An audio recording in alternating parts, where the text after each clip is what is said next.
मोदी के हिंदुस्तान में मुसलमानों पर ईद की नमाज अदा करने पर भी पाबंदी आयद कर दी गई। उत्तर प्रदेश में ईद की नमाज अदा करने पर 1700 मुसलमानों के खिलाफ मुकदमा दर्ज कर लिया गया। मज़ीद तफसीलात हासिल करेंगे डॉन न्यूज़ इस्लामाबाद के ब्यूरो चीफ इफ्तिखार शराजी से। इफ्तिखार शराजी, बताइएगा इस तमाम तर सूरत हाल में मुसलमानों का क्या रद्द-ए-अमल है?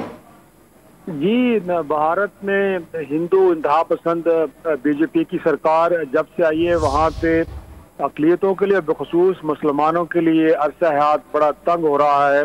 और जो इस वक्त जो स्टैट्स हमारे सामने हैं वो ये बताते हैं कि सिर्फ एक रियासत उत्तर प्रदेश के अंदर ईद के मौके पे कोई मुसलमानों के खिलाफ ईद नमाज पढ़ने पे कोई 1700 मुकदमात कायम किए गए हैं।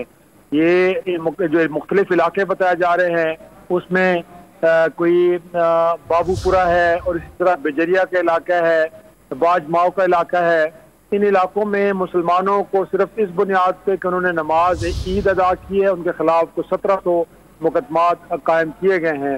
और यहाँ तक नहीं बल्कि वहाँ पे कुछ ऐसे इलाके हैं कि जो नाम जिनके मुस्लिम नाम थे, जैसे कि मुस्तफ़ाबाद इलाके का नाम था, उसका नाम बदल के अब रामपुर रख दिया गया है। इसी तरह जो इलाहाबाद का इलाका था उसका नाम प्रिया गयाज रख दिया गया है। इसी तरह को फैजाबाद के नाम से जो इलाका था उसको यूजिया का नाम, और फिरोजाबाद को अब चंद्रनगर के नाम से वहाँ पे नाम तब्दील किए जा रहे हैं।